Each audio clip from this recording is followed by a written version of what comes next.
News, आवाज महाराष्ट्राचा। पिंपरी चिंचवड महानगरपालिका निवडणुकीची घोषणा झाल्यानंतर शहरातील राजकीय हालचालींना वेग आलेला आहे। प्रत्येक उमेदवार आपापल्या परीने प्रचाराच्या तयारीला लागलेला असतानाच भाजपाचे माजी महापौर राहुल जाधव यांनी आज प्रचाराचा नारळ फोडत अधिकृतपणे निवडणूक प्रचाराला सुरुवात केली। त्यांच्या या प्रचाराला प्रभागातील नागरिकांकडून मोठ्या प्रमाणात उत्स्फूर्त प्रतिसाद मिळत असल्याचे पाहायला मिळालं आहे। प्रचारादरम्यान नागरिकांशी संवाद साधताना राहुल जाधव यांनी प्रभागातील विविध प्रश्न आणि समस्या मांडल्या। महापौर पदाच्या कार्यकाळात अनेक विकास कामे मार्गी लावली असल्याचे सांगत काही कामे अद्याप अपूर्ण राहिलेली असून ती पूर्ण करण्यासाठी आपण पुन्हा एकदा निवडणुकीच्या मैदानात उतरलो असल्याचं त्यांनी स्पष्ट केलंय। प्रभागातील मूलभूत सुविधा, रस्ते, पाणीपुरवठा, स्वच्छता, आरोग्य आणि इतर नागरी प्रश्न सोडवण्यासाठी सातत्याने प्रयत्न केले। अनेक प्रश्न मार्गी लागले, मात्र काही प्रलंबित कामे शिल्लक आहेत।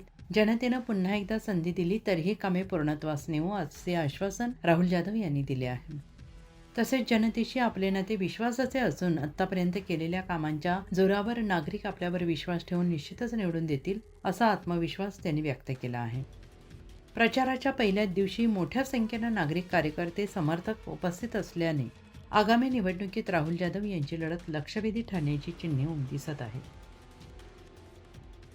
प्रभाग क्रमांक 2 मध्ये जर आपण बघितलं तर आज प्रचाराचा नारळ पडलेला आहे आणि महापौर असलेले चिखली, टाळगाव, बोराडे वस्ती असेल या ठिकाणी जर आपण बघितलं तर मोठ्या प्रमाणामध्ये नागरिक जे आहेत ते उत्स्फूर्त प्रतिसाद जो आहे तो यांना भेटतोय आणि हेच माजी महापौर जे आहेत राहुल दादा जाधव हे आपल्यासोबत आहे। दादा, खरं तर आज प्रचाराचा नारळ फोडला, काय सांगाल?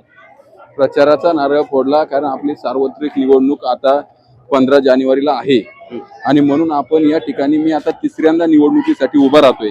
गेल्या 2 वेळी या सुज्ञ मतदार बंधू भगिनींनी मला भरघोस मताने निवडून दिलंय आणि मला खात्री आहे गेल्या 20 वर्षापासून मी प्रामाणिक काम या भागामध्ये करतोय, या शहरामध्ये करतोय।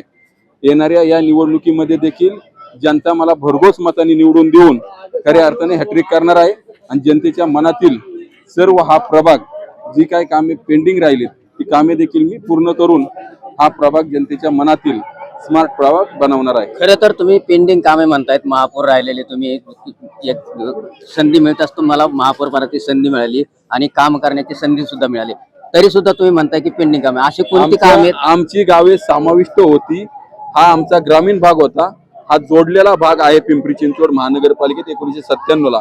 त्यामुळे बऱ्याच वेळा डीपी रस्ते असेल, जे आरक्षण असेल, ही जी पेंडिंग राहिले ती पूर्ण होतील। एकंदरीत आपण जर बघितलं तुमच्या प्रभागामध्ये कोर्ट असेल किंवा पोलीस आयुक्तालय असेल, हे देखील तुम्ही आणण्याचा प्रयत्न केलाय आणि त्या सक्सेस झालाय। आज तुमच्या प्रभागामध्ये पोलीस आयुक्त आहे, त्याचबरोबर प्रशासकीय कोर्ट सुद्धा आहे, तर अजून कुठले असं विजन आहे का की आदरणीय आमदार महेशदादा लांडगे यांच्या माध्यमातून जे मोठे मोठे प्रोजेक्ट या ठिकाणी आलेले आहेत, त्यात COEP कॉलेज असेल, कोर्ट असेल, आयुक्तालय असेल आणि संपूर्ण भारताच्या हृदयाचा विषय म्हणजे स्टॅच्यू ऑफ हिंदूभूषण छत्रपती संभाजी महाराजांचा 140 फुटाचा पुतळा हा देखील माझ्याच प्रभागामध्ये झालेला आहे। त्याचा मला सार्थ अभिमान आहे। दादांवर ज्या जनतेने 3 वेळा विश्वास ठेवून दादांना 3 वेळा आमदार केलं, त्याचं परत त्यांच्या उपकारातून उतराई होण्यासाठी म्हणून दादांनी आमच्या भागामध्ये खूप मोठा विकास केला आणि भोसरी मतदारसंघामध्ये देखील विकास केला आहे। खरं तर दादा, एक प्रश्न नागरिकांना भेडसावतोय तो म्हणजे दिवसाआड पाण्याचा प्रश्न तुम्ही कसा प्रलंबित असलेला दिवसाआड पाणी येतं, रोजचं पाणी आणण्यासाठी काय प्रयत्न करा? आंध्रा भामा आसखेडचं पाणी देखील आता आलेलं आहे आणि थोड्याच दिवसात बंद जलवाहिनी पाहुण्याची ती सुद्धा पाण्याची लाईन येणार आहे। त्यामुळे पिंपरी चिंचवडला अपेक्षित असणारा इथून पुढील 50 वर्षाचा विचार करून ते पाणी आपल्याकडे आलं जाईल। निश्चितच आपण बघतोय की आज प्रभाग क्रमांक 2 मध्ये जे आहे ते राहुल जाधव यांनी प्रचाराचा नारळ फोडलेला आहे आणि अनेक प्रश्न प्रलंबित असलेले प्रश्न जे आहे ते पूर्ण करण्यासाठी त्यांनी आज जो आहे तो ठाम विश्वास जो आहे तो व्यक्त केला आहे आणि एकंदरीत आपण या ठिकाणी बघू शकतोय की नागरिकांचा मोठा उत्साह या ठिकाणी आपल्याला पाहायला मिळतो आणि एकंदरीत आपण जर बघितलं तर नागरिक जे आहेत ते स्वतःहून राहुल दादा जाधव यांच्या सोबत जे आहे ते प्रचार करताना दिसत आहेत आणि आपण बघतोय की चिखली, बोराडे वस्ती, मोशी या भागातील नागरिक, महिला असतील, नागरिक असतील, मोठ्या प्रमाणामध्ये या ठिकाणी प्रचारामध्ये उतरलेले आहेत आणि एकंदरीत परत एकदा राहुल दादा जाधव यांना निवडून देण्यासाठी मैदानामध्ये या ठिकाणी उतरलेले आपल्याला पाहायला मिळत आहे. खरं तर पिंपरी चिंचवड महानगरपालिकेचं रणशिंगण जे आहे ते सध्या आपण पाहायला बघतोय आणि महासंग्रामामध्ये अनेक दिग्गज नेते असतील, इच्छुक उमेदवार असतील, यांनी प्रचाराचा नारळ फोडलेला आहे. त्याचबरोबर आज आपण जर बघितलं तर प्रभाग क्रमांक 2 मध्ये माजी महापौर राहुल दादा जाधव यांनी देखील प्रचाराचा नारळ फोडलेला आहे आणि काही कार्यकर्ते आहेत जे खांद्याला खांदा लावून त्यांच्यासोबत आहेत आणि त्याचबरोबर त्यांची सावली म्हणून त्यांच्या पत्नी ज्या आहेत त्या देखील त्यांच्या खांद्याला खांदा लावून काम करताना 365 दिवस असतात. त्यांच्याशी आपण बातचीत करणार. वहिनी, खरं तर तुम्ही खांद्याला खांदा लावून राहुल दादा सोबत काम करतायत, काय सांगाल एकंदरीत आज प्रचाराचा नारळ फोडलाय? गेले 15 वर्षापासून आम्ही राजकारणात आहेतच आणि सर्व जनतेच्या सहकार्याने आम्ही 2दा नगरसेवक झालो, महापौर झालो. आमदार महेशदादा लांडगे यांच्या माध्यमातून आम्ही महापौर झालो आणि इथून पुढेही जनतेने आम्हाला सेवा करण्याची संधी द्यावी अशी मी सर्वांना विनंती करते.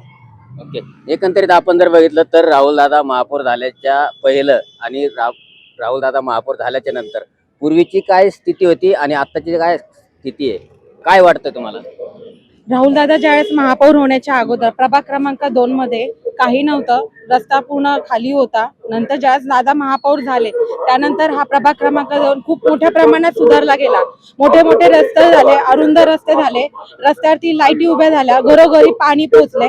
दादांमुळे या प्रभागामध्ये बाकीच्या प्रभागांपेक्षा या प्रभागामध्ये सगळ्यात मोठ्या सुखसुविधा, शिक्षणासाठी सुखसुविधा उपलब्ध झाल्या. एकंदरीत आपण जर बघितलं तर प्रभाग क्रमांक 2 हा अतिशय म्हणजे या प्रभागात विकास कामं जे आहेत ते झाले नव्हते. काय वाटतं एकंदरीत राहुल दादा झाल्याच्या नंतर ही कामं झालीत आणि काय प्रलंबित आहे? झालेत ना, अवश्य झाले. जे रस्ते अरुंद होते ते रुंदीकरणाचं काम दादांनी केलं. एक छान स्मशानभूमीचं काम पण त्यांनी खूप छान प्रकारे केलं.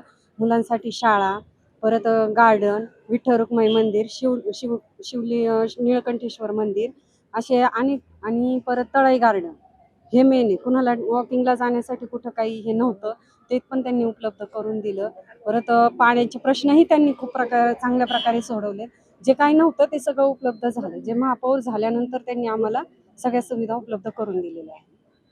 निश्चितच आपण बघतोय की प्रभाग क्रमांक 2 मध्ये जे आहे ते राहुल दादा महापौर झाल्याच्या नंतर जे काही सुविधा आहेत त्या या ठिकाणी झालेल्या आहेत. त्यामध्ये जर आपण बघितलं तर पाण्याचा प्रश्न असेल, त्याचबरोबर स्मशानभूमीचा प्रश्न असेल किंवा रस्ता रुंदीकरण असेल, असे अनेक जे प्रलंबित प्रश्न जे आहेत ते प्रश्न मार्गी लावण्याचं काम जे आहे ते राहुल दादा यांनी केलेलं या ठिकाणी आपल्याला पाहायला मिळत आहे. महाराष्ट्र 18 साठी देवा बालके, पिंपरी चिंचवड.